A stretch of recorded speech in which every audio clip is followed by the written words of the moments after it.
Twongeye kubaha ikaze banywanyi bacu bakunze bahire mu dukurikirana mu mpande zina z'isi ikaze muri ano makuru aho tugiye kubabwira amakuru hariko aravuga ku isi muri kano kanya. Muri ano makuru tugiye kubabwira aho intambara iriko irahuza igihugu ca Ukraine n'igihugu c'Urusiya, ndetse turababwira n'amakuru hariko aravuga ku Burusiya bugiye kwikura muri programa ya satellite mpuzamakungu igihugu c'Urusiya gisanzwe gisangiye n'igihugu ca Amerika n'ibindi bihugu vyo mu Burayi. Akaba ariyo nkuru na cane cane ariko iravugwa muri kano kanya.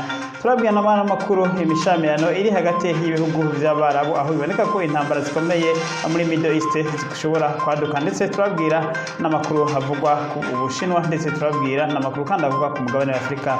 Kaze ni muri ano makuru.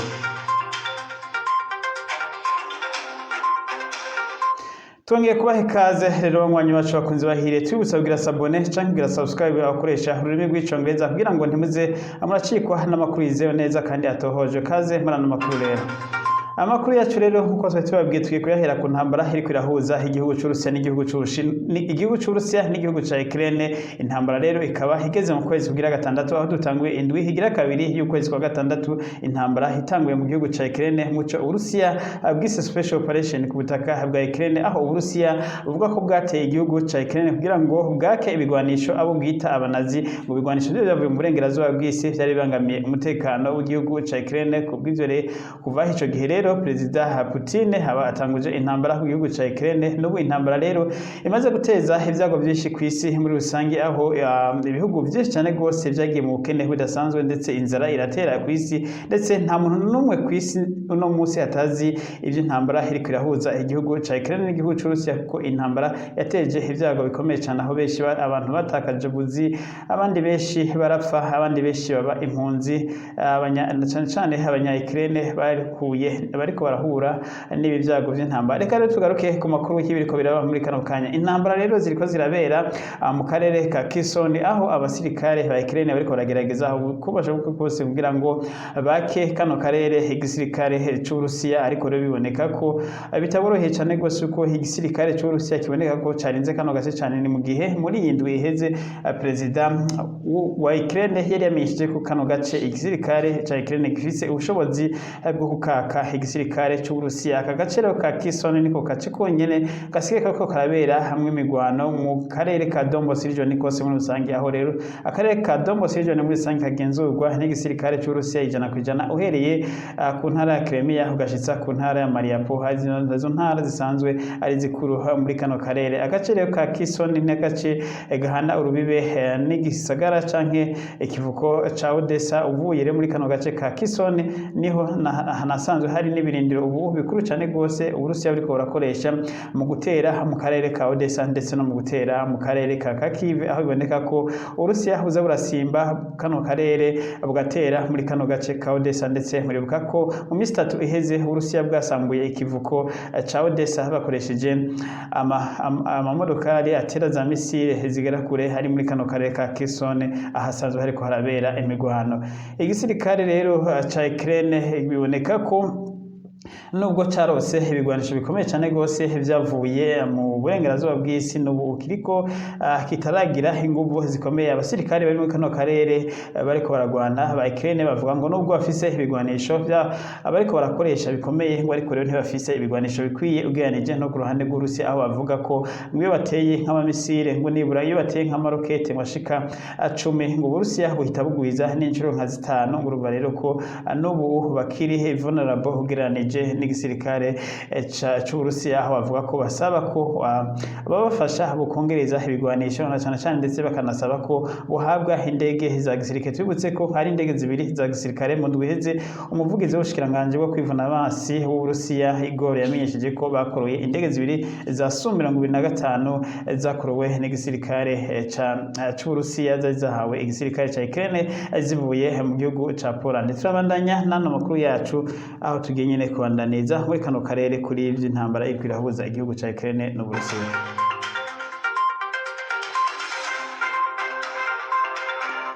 Tukiri rero muri ibi ntambara nyene muri kano karere ku Burusiya na Ukraine, intambara rero nubwo zibandanya biboneka ko hariho n'ibindi biriko birakogwa inyuma y'izi ntambara ziriko zirahuza bino bihugu, aho biboneka ko intambara guhera vy'ukuri atari kino gihe, aho rero hariko harakogwa amanyanga menshi yaba ku mpande ku ruhande rw'Uburusiya ndetse no ku ruhande rwa Ukraine. Akarorero ka hafi n'amanyanga yahuza abapilote b'Uburusiya ndetse n'abapilote ba Ukraine ndetse n'abita aba aja bakoreshejwe n'ibihugu vya Buraya. Ibi vyose rero kukaba ari ukugerageza gushira hasi igisirikare, ko ari ukugerageza gushira hasi igisirikare c'Uburusiya. Uti vyagenze gute, ibi vyakozwe gute?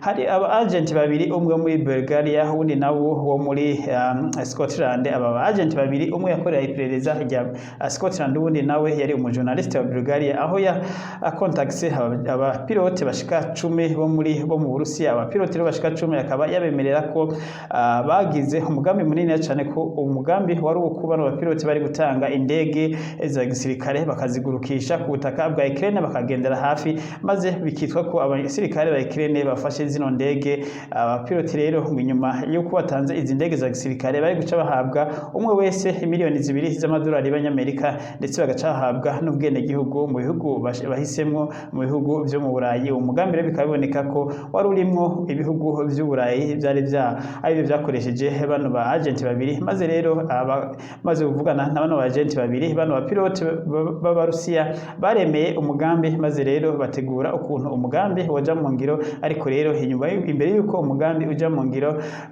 banza kuvugana ko abapilote bazobanza kubonana n'abasirikare ba Ukraine, ndetse bakavugana n'ukuntu umugambi uzokorwa kugira ngo abana basirikare indege zabo ntizohave zikorogwa ku kwihenda bibaza ko atari abo bari muri uwo mugambi. Maze rero abapilote babiri rero, abo bapilote bahise babikoza igisirikare c'Uburusiya. Ariko naco nyene cari cyamaze kumenya amakuru igihe abapilote bakontaktana n'aba agent.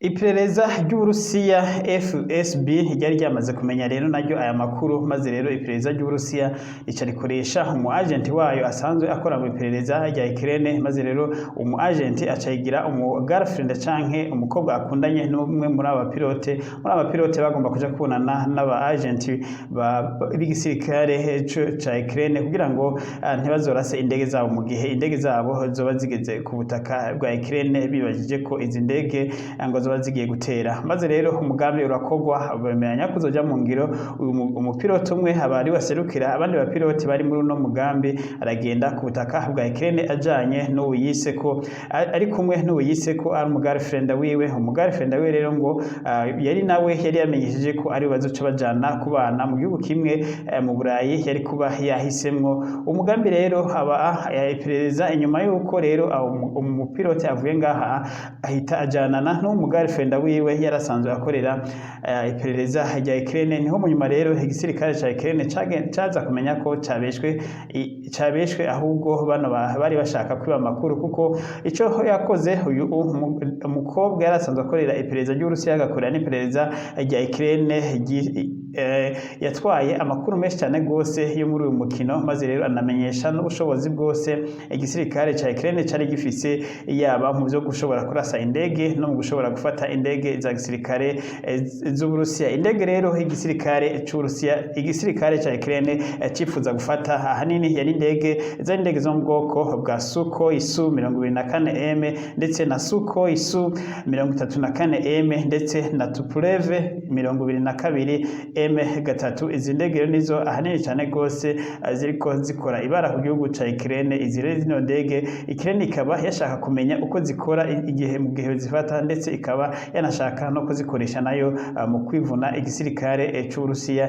igihe yari kuba yamaze gushira mu ntoke zino ndege. Umugambi rero urumva ko utigeze uja mu ngiro, ariko rero igisirikare ca Ukraine inyuma yaho umugambi utagiriye mu ngiro kimenyesha ko ngo nubwo umugambi utagiye mu ngiro, ngo camenye amakuru menshi kuvyo Uburusiya bwariko burategura muri processus ariko rero igisirikare naco c'Uburusiya naco kimenya ishako carose amakuru menshi cyane gose cyakuye mu gisirikare ca Ukraine muri processus yo gushaka gufata indege zishika hafi 10 z'igisirikare c'Uburusiya. Muri ababiri rero ntawuzi uwomera uwo yaratsinze runo rugamba ariko rero biboneka ko mu ntambara amayeri ari yose ashobora gukoreshwa na cyane cyane muri Misiri mubona ko perezida wa Ukraine yirukanye umukuru w'iperereza ndetse yirukana n'umukuru w'ubushinjacyaha wa Ukraine. Aba bose biboneka ko abagiriza ko bari mu bakozi b'iperereza b'Uburusiya ndetse n'abandi benshi cyane gose ubu bamaze gufatwa ku butaka bwa Ukraine bagizwe gukorana n'Uburusiya bashika 60,000. Aba bose bafashwe rero inyuma yaho uyu mugambi munini cyane gose upfiriye wari wateguwe gufata indege z'Uburusiya maze iperereza ry'Uburusiya rikaba ryabimenye. Turabandanya n'ano makuru yacu aho tugiye kubabwira ibivugwa rero ku Burusiya bugiye kwikura muri satellite mpuzamakungu.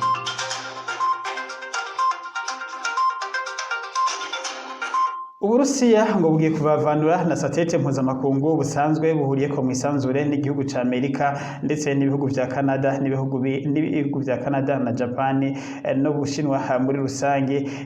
Iyi satellite rero mpuzamakungu isanzwe iri mu kirere kuva mu myaka 25 iheze, niyo satellite itanga amakuru yose yibiba ku isi aba nk'amakuru y'ubushakashatsi n'ibindi byose muri rusange bikora ku isi. Ni nayo ndetse iyi satellite ni nayo itanga inzira z'indege ahanini cyane gose, ni nayo isa nifashije isi urunini cyane gose kurusha andi masatellite yose ari mu kirere. Uburusiya rero bukaba bwamenyesheje ku munsi w'ejo ko bushobora kwivana muri satellite mu mwaka w'2024. Umukuru mushasha w'ubushakashatsi ndetse na satellite mu Burusiya ku munsi w'ejo yagiye kubonana na perezida mu biro vyiwe aho rero bari bicaranye, aho yaragiye kumuha amakuru y'ivyo satellite mpuzamakungu nyene Uburusiya busangiye na Amerika, aho biboneka ko abasanzwe bafashe runini kuri satellite ari igihugu ca Amerika n'igihugu c'Uburusiya nubwo isangiwe n'ibindi bihugu vyinshi, ariko rero bano babiri nibo bita stockholder mu rurimi rw'icongereza canke abayigaba abakuru, aho igice kinini cyane igice kimwe kigenzurwa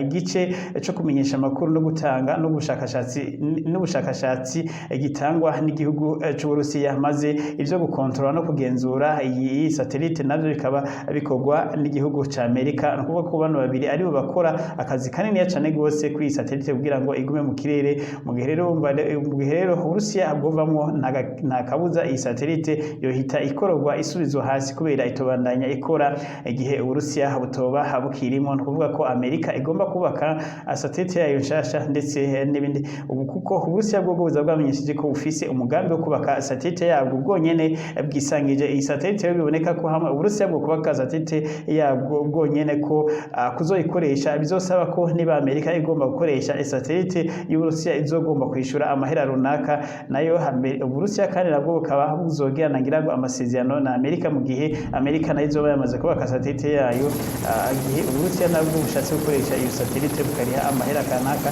Ibi rero bivugwa bifatwa ko ari intambara ikomeye cyane gose yo mu kirere. Ikigo ca NASA ca Amerika gisanzwe ariko gishinzwe ivy'amasatellite mu gihugu ca Amerika kikaba cyamaze kumenyesha ko kitararonka official communication canke amakuru y'ukuri avuye mu biro by'Uburusiya by'abagenzi babo yo abamenyesha ko Uburusiya buzokwivana muri programa, ngo nubwo bari biteze ko Uburusiya bushobora kuzokora ibintu nk'ivyo, ngo nabwo bari biteze ngo muri kino gihe ca hafi ko ariho Uburusiya bwova muri iyi programa, cyane cyane kuri iyi programa ari programa izotwara igihe kinini cyane gose kongera kubaka mu gihe Uburusiya bwoyivamwo ndetse yaba Amerika. Ni igihombo rero kizoba ari igihombo gikomeye cyane gose ku isi muri rusange ndetse kuri Amerika no ku Uburusiya bwabikoze, naho bivuga ko Uburusiya bwo bwiteguye ngo buza bwaramaze kubaka amasatellite yabwo yo guca bahita barungika mu kirere inyuma yaho bikuye nibamara kwikura muri programa. Tubutse ko iyi satellite mpuzamakungu yuba ibice binini cyane gose bigize iyi satellite byubakiwe n'ubundi mu gihugu c'Uburusiya ndetse ikaba yararashwe igenda mu kirere irasiwe mu gihugu c'Uburusiya. Aha ni mu myaka 25 iheze iyi satellite rero iri mu kirere, aho boneka ko iyi satellite yarifashe runini cyane gose ku isi, ariko rero murumva ko Uburusiya bwiye kwikuramwo. Ibyo akaba ariyo nkuru iri kwiravuga ku isi, atawuzi rero uko bigiye kugenda inyuma yuko Uburusiya bwivana muri programa. Turabandanya n'ano makuru yacu.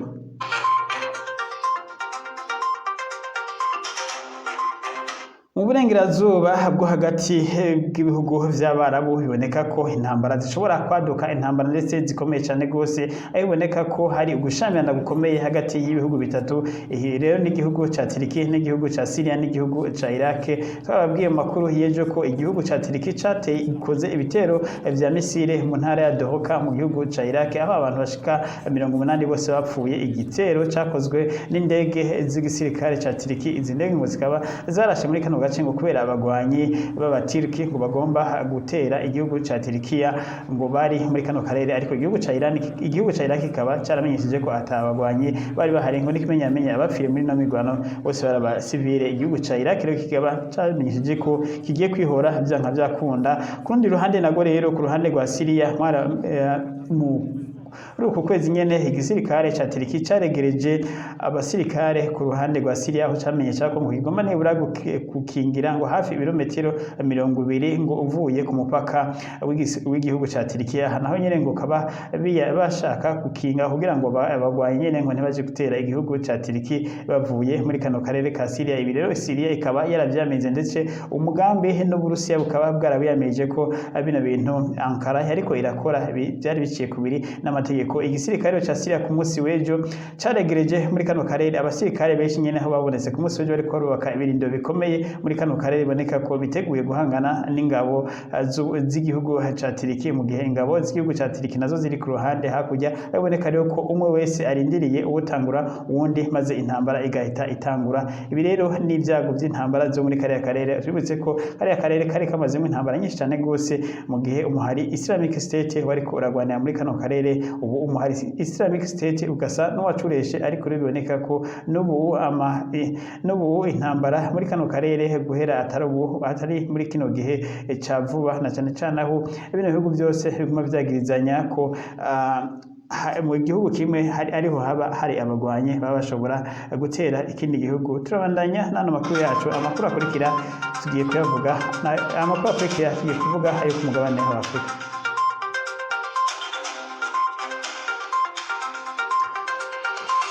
Perezida w'Ubufaransa Emmanuel Macron yaramaze iminsi 2 mu rugendo mu gihugu ca Cameroon, aho yakiriwe n'umushikiranganje wa mbere wa kino gihugu ca Cameroon. Nyuma yaho ku munsi w'ejo wa kabiri akaba yarakiriwe na perezida wa Cameroon Paul Biya, aho bagiranye ikiganiro kirekire, ikiganiro cyamaze hafi amasaha 6, ndetse muri kino kiganiro akaba habaye n'umwanya wo guha ibibazo, wo guha umwanya bamenyesha makuru akabaza ibibazo, aho rero bino byose byaba byariko biraca ku mateleviziyo yose akorera mu gihugu ca Cameroon. Abanyagihugu bagiye bakurikirana ibibazo rero vyagiye bigaruka ko ni byo gufashanya hagati y'Ubufaransa ndetse n'igihugu ca Cameroon, aho ndetse banabajije ko Ubufaransa butegekanya gutanga indishi y'akababaro ku vyononekaye mu gihe Ubufaransa bwakoloneza igihugu ca Cameroon. Ibi Macron akaba asa naho yagiye abikwepa, aho biboneka ko Ubufaransa busa naho butiteguye gutanga izo ndishi z'akababaro ku gihugu ca Cameroon. Ikindi kibazo cyabajijwe cyane, ndetse kikaba cyabajijwe n'umumenyeshamakuru w'Umufaransa wa RFI, akaba yabajije perezida Paul Biya asanzwe ari mu myaka hafi 90 y'amavuko, ndetse akaba ari no mu myaka irenga 30 atwara igihugu ca Cameroon, aho bamubajije niba kuko asobora kuzokwitoza muri manda ikurikira ngo n'umugambwe wiwe musaba canke umugambwe wiwe uzotanga undi mukandida. Iki kibazo cyabajijwe n'umumenyeshamakuru inshuro 3 zose. Perezida wa Cameroon Paul Biya avuga ko atumvise ikibazo yabajijwe. Ivyatangaje abantu benshi bari ngaho, ndetse barumirwa bikomeye cyane, aho byahavuye biba ngombwa ko perezida Macron ubwiwe yarahagararanye na Paul Biya ariwe amubwira ikibazo umumenyeshamakuru yabajije, aho Macron yahavuye arabwira ati umumenyeshamakuru ariko arabaza ko niba uzosubira kwitoza inyuma yuko manda yawe ihera. Perezida Paul Biya biboneka ko ashaje cyane gose no kuvuga bimugora. Yarishuye mu ijwi ritoya avuga ko ngo imanda yiwe ngo ni imyaka 7, ngo ntazazi rero ngo iyo manda yiwe y'imyaka 7 ngo niba izohera ngo agishobora ngo niba izohera uko izohera imeze, ngo niba azoba ari mu gisagara canke ngo ari muri village, ngo canke azoba yarasezeye. Niko yashatse kuvuga mu yandi majambo, ariko ivyo kutitoza canke kuzitoza ntigeze agira ica bivuga ko ahita ari nomera. Rero iki rugendo kwa perezida Emmanuel Macron rero rumaze kurangira muri Cameroon, akaba yahise yerekeza ku mugoroba w'ejo nyene mu gihugu ca Benin, aho azobonana na perezida wa Benin ndetse nabo nyene bakaba bagiye kuganira ku bijanye n'imigenderanire ndetse no gufashanya hagati y'igihugu ca Benin. Akaba rero ku mugoroba mu masaha ku mugoroba nka saa 12 z'umugoroba yarakiriwe ikotono mu gihugu ca Benin, aho agiye naho nyene ngo kugira urugendo rw'iminsi 2 aho azobonana na mugenzi wiwe perezida wa Benin Patrice Tara asanzwe atwara igihugu ca Benin. Naho rero duciye turangiriza ano makuru yacu, turaza gusubira mu yandi makuru yo hanyuma. Imana ishishikare kubazigama, ishishikare kugubwa neza, murakoze.